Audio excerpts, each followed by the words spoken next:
Salut à tous, dans cette vidéo on va parler vidéo dans Capture. Alors on va d'abord faire deux petites choses pour pouvoir traiter de la vidéo correctement. La première chose c'est que je vais créer un vidéoprojecteur dans mon plan. On va être dans Bibliothèque,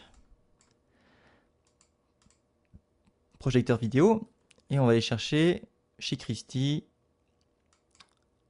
un 10 000 lumens par exemple, que je vais venir centrer ici. Donc il se situe sur ma perche. Deuxième chose, je vais créer en place de mon élément qui est ici, que je vais supprimer, un mur de LED. Pour cela, je vais aller chez Barco et je vais prendre des panneaux de LED. On va prendre du NX4 par exemple. Et maintenant, on va prendre le temps de créer un mur de LED. Alors pour faire cela, on va dupliquer les éléments.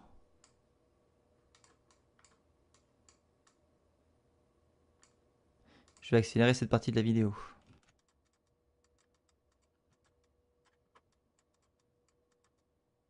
Voilà, mon mur de LED est terminé. Je vais maintenant venir le placer à l'emplacement de ma scénographie. Et je vais transformer pour le placer à 0. Ici. Donc on a un beau mur de LED derrière. Et je vais passer en mode live pour regarder un petit peu tout ça. Donc on peut voir que le mur de LED est éteint et qu'on a nos deux blocs par-dessus. Voilà, ça va nous permettre de commencer à travailler la vidéo. Je vais laisser cette vue en mode live pour voir ce qu'on fait en vidéo. Et je vais transformer cette vue en vue de face. Alors vous pouvez le faire comme ça ou vous faites CTRL 1 aussi, hein, ou CTRL 2. Voilà. Donc je suis en vue de face. Ce qu'on va faire maintenant, c'est ajouter de la vidéo. Donc on va aller dans Fichier vidéo et on va ajouter un lecteur vidéo. Choisissez la taille. Donc je vais le mettre en 1280. Et vous allez ajouter un fichier que je vais aller chercher ici. Vous pouvez le faire lecture dessus, ici. C'est un fichier que j'ai créé moi-même, donc il n'y a pas de problème de droit. Donc, ce petit fichier vidéo, vous allez pouvoir l'inclure dans une texture.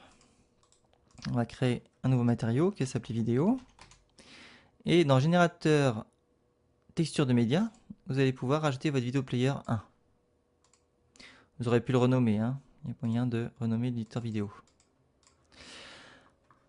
Donc, je sais qu'ici, j'ai une vidéo qui tourne là-dessus. Et je vais pouvoir maintenant l'appliquer sur un élément totalement fixe. Comme si c'était un mur de LED, mais que j'ai pas envie de le créer en fait. C'est-à-dire que je vais pouvoir venir l'appliquer sur mon onglet texture ici. On va voir la vidéo se tourner.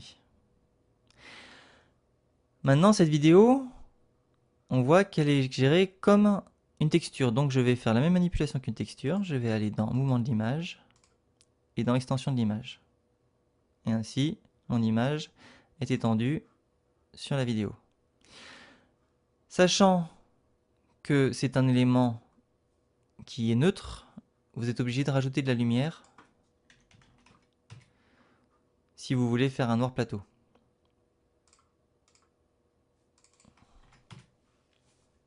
Et ainsi, vous avez votre vidéo qui défile. Maintenant, on va pouvoir supprimer d'un élément son matériau. On peut supprimer le matériau si on veut. Donc, je vais faire annuler parce que je vais le laisser. Je vais revenir avec une luminosité ambiante. Et maintenant, je vais sélectionner mes murs de LED. Mon mur de LED, je vais pouvoir faire la même chose. Je vais pouvoir appliquer ma texture vidéo dessus. Ça va tous les sélectionner en même temps. Et je vais l'appliquer dessus. Je vais faire mouvement de l'image pour pouvoir la déplacer.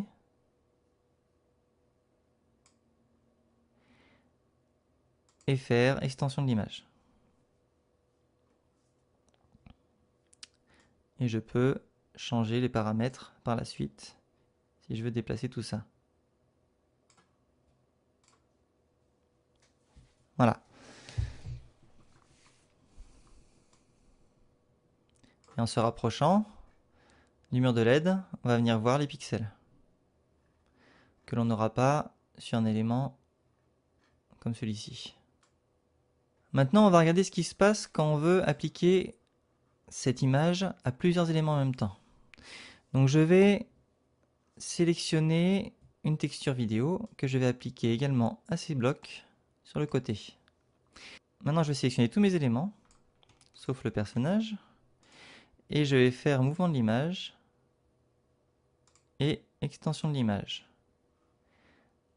Et là, mon image est appliquée à tous mes éléments. Si par la suite, je déplace ces éléments, l'image reste fixée dessus comme elle a été faite au début.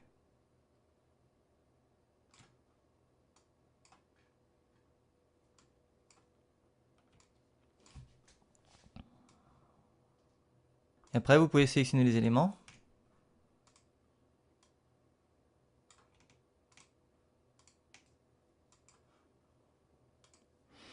Et supprimer la vidéo sur les éléments.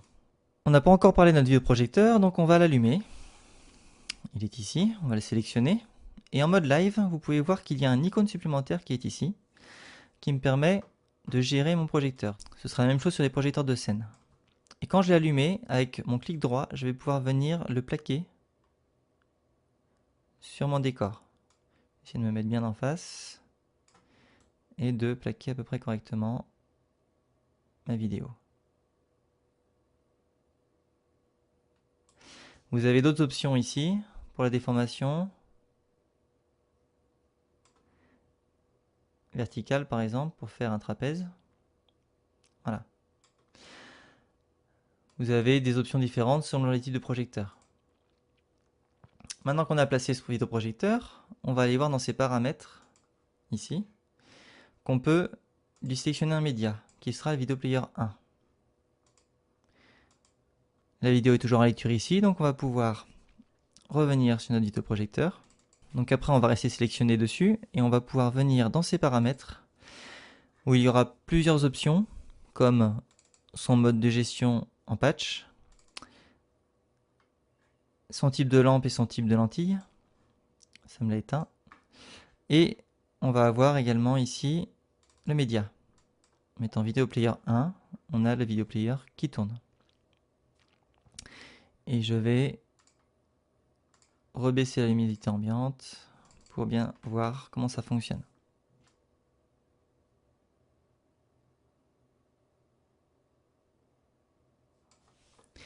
Voilà pour la vidéo, on a vu tous les différents éléments vidéo qu'on pouvait ajouter. Sachez que Capture, dans Options, vous avez Connexion. Il peut parler à des médias serveurs, en CITP, en NDI, etc. Et vous retrouverez vos petites vignettes ici dans le lecteur vidéo. Les lecteurs vidéo sont limités selon les versions de Capture. Moi, sur mon Duet, j'ai droit à 2 lecteurs vidéo, mais vous pouvez en avoir plus sur une version Symfony.